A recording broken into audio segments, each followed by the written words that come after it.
예, 안녕하십니까. 3학년 일반 역사 2 수업을 시작하겠습니다. 이 영상은 사실은 3학년 일반 학생들만 보거든요. 3학년 일반 학생들 꼴랑 29명을 위해서 이런 영상을 찍어야 된다. 여러분들은 너무 앉아서 날로 먹는 것 같아요. 그건 그렇고요. 자, 우리가 별로 수업을 안 했는데 일단은 온라인으로는 했습니다. 그래서 그리스 폴리스 성립이라는 문화 이런 부분은 했습니다. 그래서 넘어가도록 하겠습니다.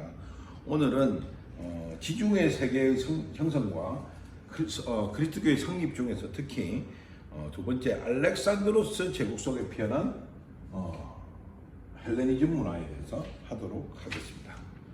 그리스는 여러 개의 하나의 나라가 아닙니다. 그리스는 앞 시간에서도 배웠듯이 여러 개의 폴리스가 서로 연맹을 맺고 있는 이런 형태로 유지가 됐어요.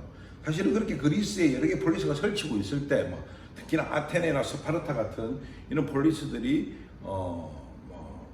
활약을 많이 할 때 마케도니아는 그리스 북쪽에 있는 약간 칩지구리한 그런 나라였어요. 그런 왕국이었습니다. 별로 이렇게 존재감이 없는 우리가 흔히 요즘 쓰는 말로 듣보자 이런 느낌이었어요.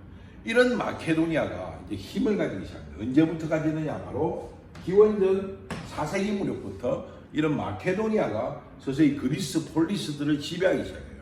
그래서 이 마케도니아가 그리스 세계는 먹는 거죠, 전체가. 여기에 그치지 않고 이 마케도니아에 걸추라는 영웅이 나타나는데 그 영웅의 이름이 바로 알렉산드로스. 알렉산드로스가 이제 그리스 말로 하면 그렇게 되고요. 영어로 읽으면 알렉산더라고 흔히들 우리가 많이 알려져 있는 왕이 바로 이 알렉산드로스입니다. 이 알렉산드로스가 이제 본격적인 정복 활동에 나서게 됩니다. 당시 그리스 세계를 가장 위협했던 것이 바로 그리스의 동쪽에 있던 페르시아죠. 페르시아는 상당히 큰 대제국을 건설했고 그걸 바탕으로 이 중앙 집권적인 대제국의 힘을 바탕으로 그리스 세계를 끊임없이 위협을 했었습니다. 이 알렉산드로스가 본격적으로 이제 페르시아를 정복하게 돼요. 약 10년의 정복 기간들을 거쳐서 겨우 페르시아를 정복하는 데 성공합니다. 이제 페르시아만 정복하고 나니까 나머지 것들은 이제 걸거치는 것들이 없는 거죠. 그래서 쭉쭉 동쪽으로 이제 진출합니다. 나중에는 결국 이 알렉산드로스가 인도 북서쪽 인더스강까지 진출하는 그런 모습을 보여줍니다. 그래서 이 마케도니아 제국이 이제 인더스강까지 이제 뻗어 있었다. 알렉산드로스 제국이 인더스강까지 진출했다는 걸 우리가 알 수가 있습니다. 그럼으로써 아시아에도 걸치고 있고요. 아프리카에도 걸치고 있고 유럽도 걸치고 있는 이런 대제국을 알렉산드로스가 건설하게 되죠. 사실은 지금은 러시아라든지 중국이라든지 엄청나게 땅덩어리가 넓은 이런 나라들이 많이 있기 때문에 알렉산드로스의 이 정도 나라는 대제국을 부를 수 있나라고 생각할 수 있지만 예전에는 이 정도 나라를 운영하는 것 자체가 엄청나게 힘든 일이었습니다. 그래서 아주 지구 전체를 먹은 듯한 그런 느낌이었을 수도 있죠. 이 당시 알렉산드로스는 중국까지는 잘 몰랐을 거고요. 이 페르시아를 멸망시키고 그 주변에 걸거치나도 다 먹었으니까 지가 전 세계를 지배하는 듯한 이런 느낌을 가졌을 겁니다. 어쨌든 이렇게 해서 큰 제국을 운영을 해야 되는데요. 조그마한 마케도니아라는 나라에서 시작한 알렉산드로스가 이제 큰 나라를 다스리려다 보니까 마케도니아를 지배하던 방식을 그대로 그 큰 나라를 지배하는 데 쓰면 당연히 나라 지배가 안 되겠죠. 그래서 좀 다른 방식들을 씁니다. 이 알렉산드로스가 썼던 방식을 우리는 융합정책이라고 합니다. 융합을 섞는다는 거죠. 두 개가 섞어서 전혀 다른 것이 되게 만드는 것을 융합이라고 하는데요.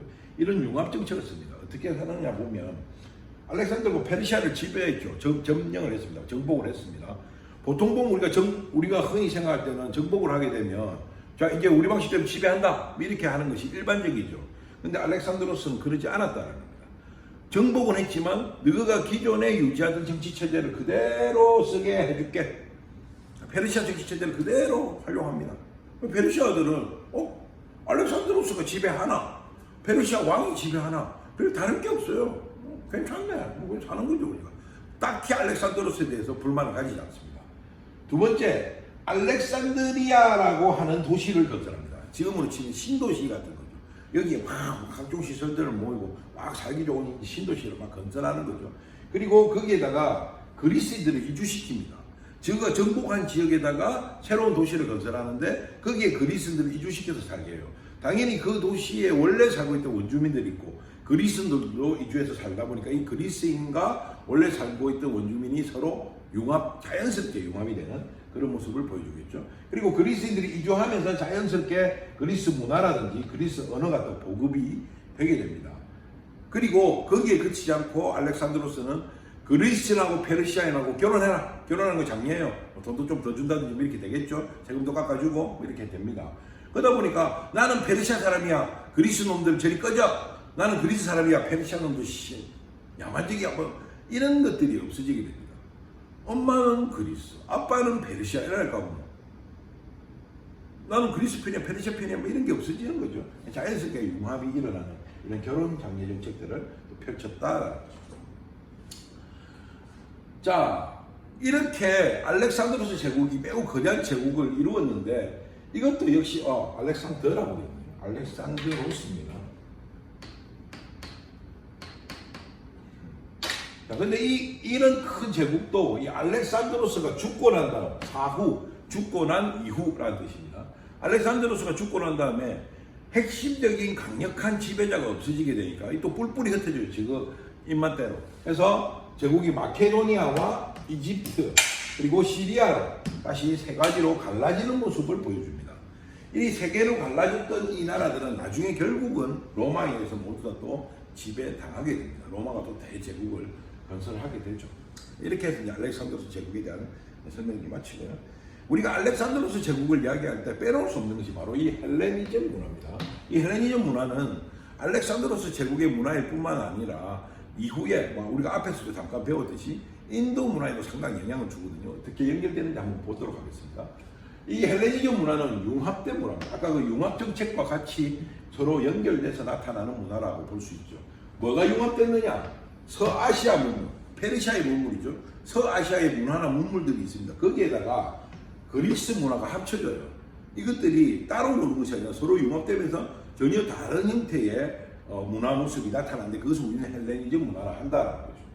이런 헬레니즘 문화의 특징을 보면 자연과학이 상당히 발달하는 모습을 보여줍니다. 우리가 잘 아는 아르키메데스가 바로 이때 이제 등장하게 되죠. 유레카라는 이야기를 들어봤죠.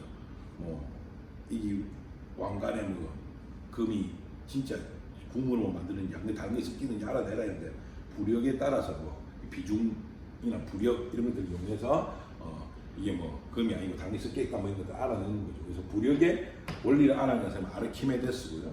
그리고 유클리드라는 사람은 기하학의 원리를 찾아내게 됩니다. 여러분이 수학 시간에 제일 골치 아파하는 그런 분야 중에 하나도 기하학이죠. 철학도 발달하는데 철학은 개인의 자유라든지 행복 이런 것들 되게 추구해요.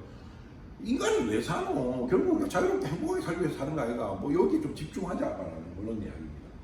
미술 부분에서는 조각상이 유명한 게 많은데요. 여러분들 이거 많이 봤을 거예요. 비너스상, 팔이 이렇게 없는 비너스상 많이 봤죠? 이 밀로라는 사람이 이런 비너스상을 만들고요. 그리고 목은 없긴 하지만 우리 책에 236쪽에 사진이 나와 있죠. 니케, 우리가 나이키라고 부르는 상표인데 나이키는 영어식 표현이고요. 그리스 말로는 니케죠. 이 사보트라게라는 사람이 니케 상을 만드는데 이것이 또 매우 유명합니다. 승리의 여신이 되겠죠. 그리고 이 헬레니즘 미술은 나중에 여기 있잖아요. 인더스강까지 알렉산드로스가 진출한다 했잖아요. 그러다 보니까 자연스럽게 이 헬레니즘 문화의 특징이 인더스강에 살고 있는 사람들한테 영향을 줘요. 그러면서 그 인더스강에 살고 있는 사람이 헬레니즘 문화의 영향을 받아서 만들어진 것이 바로 간다라 미술입니다. 우리가 앞에서 배울 때 간다라 미술의 가장 큰 특징, 부처님을 불상으로 만들기 시작했다라는 게 이제 간다라 미술의 특징이죠. 그리스 사람의 영향을 받아서 그랬다는 것들을 우리가 배운 적이 있습니다. 자, 그렇다면 이 헬레니즘 문화의 특징을 한번 우리가 살펴보면요. 세계 시민주의 개혁이 나옵니다. 이게 무슨 말이냐? 아까 말했듯이 알렉산드로스 제국은 어떤 하나의 민족이 확 전체를 지배한 게 아닙니다. 그러다 보니까 우리는 그리스인이야, 우리는 페르시아인이야 이런 개념들이 없는 거예요. 우리는 다 똑같은 알렉산드로스 제국 사람들이야. 그러니까 전 세계에 다 똑같은 우리는 지구인 이런 개념이 형성된다는 거죠. 그래서 세계 시민주의 경향들이 나타나요.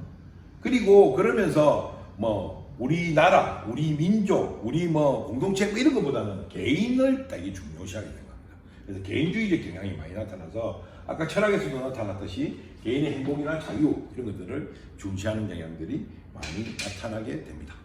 여기까지가 바로 이제 알렉산드로스 제국과 헬레니즘 문화에 대한 설명이었습니다. 여러분들 그 위두랑에 제시된 학습지 있죠? 그 학습지를 쌤 설명하고 같이 해서 보면은 훨씬 더 도움이 된다는 거 역사 뭐 일 설명할 때부터 알고 있었을 겁니다. 역사에도 계속 그렇게 진행되니까요. 이렇게 해서 위두랑 수업 빠지지 않고 하도록 합니다. 요번 주까지 수업하고 나면 다음 주에는 또 여러분들 오프라인으로 수업합니다. 오프라인 수업에서는 오늘 하면서 좀 부족했던 그런 거 질문하도록 할게요. 이상으로 수업 마치겠습니다. 수고했습니다.